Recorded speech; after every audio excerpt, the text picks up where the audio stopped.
What's up, everybody? Welcome to the Fantasy Flex Night Shift podcast for everyone clocking those late night DFS hours. This is our night shift episode for week 11. We'll break down the Sunday and Monday night football DFS slates. I'm your host, Chris Raybon of the Action Network, and here to help me break down the two slates, one of the top fantasy rankers in the business, the odds maker, Sean Kerner. Sean, what's going on? What's up? No international game this week, unfortunately. It's only two island games. I was starting to love waking up at 5 a.m. on Sunday, but I guess we get to sleep in this weekend. Yeah, I mean, after that last one, that last international game, we could all use a break after that. Yeah. All right. If you haven't, be sure to check out our player projections episode. That's out right now over in the Action Network podcast channel. Our fantasy preview where we break down the main slate. That's out right now on this channel. And if you haven't checked out the Action Network Discord server, be sure to check that out as well. Link in the episode description. Sean's been in there talking fantasy, giving advice, and sweating some bets. So check that out. But let's jump right into Sunday night football for week 11. Got the Minnesota Vikings, Josh Dobbs, third start, going to Denver to take on the surging Broncos. The Broncos favored by 2.5, the total 43.5. That's 8:20 Eastern on NBC. Luck rankings, we got both of these teams in the top 10 most luckiest. Denver at 4, and then Minnesota 9th.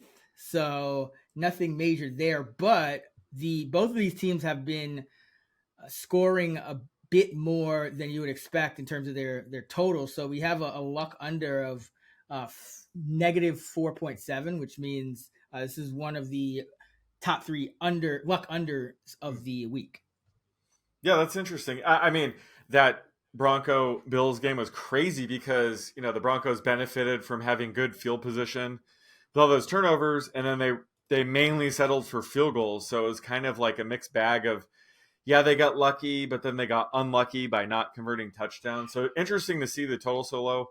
I don't know if I can bet against Josh Dobbs right now. I think the Vikings offense is much better now with him. I thought they were going to have Jaron Hall the rest of the season. So they might be getting Justin Jefferson back. So I don't know if I'm attacking this under. What about you? Yeah, probably not. Although I think it is interesting that, this is going to be the first game with him and the Vikings that's outdoors because they played the Falcons and then they played, they played indoors at home against the Saints. So, I mean, maybe that's something. Maybe you could have a lower scoring game. Broncos defense is playing well, but, I think a lot of that is probably coming still. I'm sure the Broncos expected score wasn't, like on defense, wasn't 70 in that Miami game. So I'm sure that's contributing to the luck ranking under. But who do you like in a captain spot? So I think like a lot of the good options are on the Minnesota side. So I'm going to go with the Denver side. I think this might be a little bit under the radar, but I'm going with Javonte Williams, mainly because he's my number 5 running back to open the week. I was shocked when I saw that, but when I looked into it, it made a ton of sense because similar to Breece Hall, he's been kind of eased back into action coming off his ACL tear last year. But the last few weeks, he's been dominating the early down work. I thought Jaleel McLaughlin might force more of a 50-50 committee. That hasn't happened. And while Javonte doesn't see as much passing down work as you would like, Samaje Perine's the 2-minute back. McLaughlin's been mixing in as well there. He still gets targeted very heavily when he is on the field on a passing play, around 30% of the time. So he's more than capable of still catching 3 to 4 balls here. But the Broncos specifically have been just leaning on the run a lot more the past 3 games. They've won the past 3 games. So I think they just stick with it here as slight home favorites. So I think Javonte, could have a big game here, and it's excellent leverage against the rest of the field. I don't think he's going to be rostered enough in the captain slot. So I like going with him there. What do you think of the matchup? Minnesota has been surprisingly good on defense, period. But against the run, they are giving up like way under 4 yards a carry to running backs, and not a ton through the air either. Yeah, I mean they just lost Jordan Hicks for the season, or just either way, he's not playing here. So they're bringing back Anthony Barr. Saw that. Could be, even replacement. We'll see. But they have been a bad matchup for running backs, but again, it's a 1-game slate, so I can't get too picky. But Javonte has shown flashes in the past. He's a really efficient running back, so he could overcome, a tougher matchup. But yeah, this Vikings defense has been impressive lately. Yeah, they gave up 175 yards on the ground to DeAndre Swift. No other back has more than 65 against them. So yeah, this is. But I mean, Javonte, they were feeding him in that Buffalo game. So that's all you need on a 1-game slate is some volume. I'm gonna go with Josh Dobbs in the captain spot. I think he's a fun captain play because it makes a lot of sense because he's been running so much. He's averaging 7.5 carries for 56 yards on the ground with 1 touchdown per game in his 2 games with the Vikings. And, maybe he runs a bit less if Jefferson comes back and whatnot and, more guys are open. But I do think he's going to run quite a bit. And remember, you still have Surtain. So, who knows, that matchup, if he wants to attack that, if he's going to be on Jefferson a ton. So either way, I think Dobbs is going to run the ball. He has a few options to kind of distribute the ball in the passing game.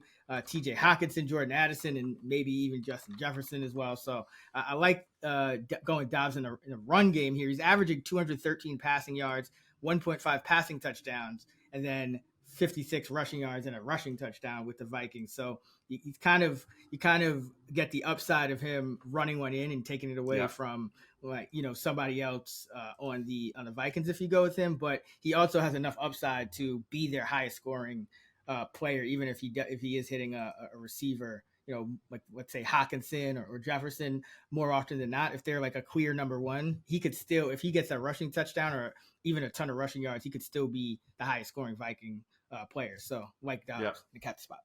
Yeah, I love that. And he might spread it around. So use him in the captain slot, stack him with Vikings pass catchers. But yeah, it'd be tough to figure out which guy he's going to throw to more, JJ or TJ.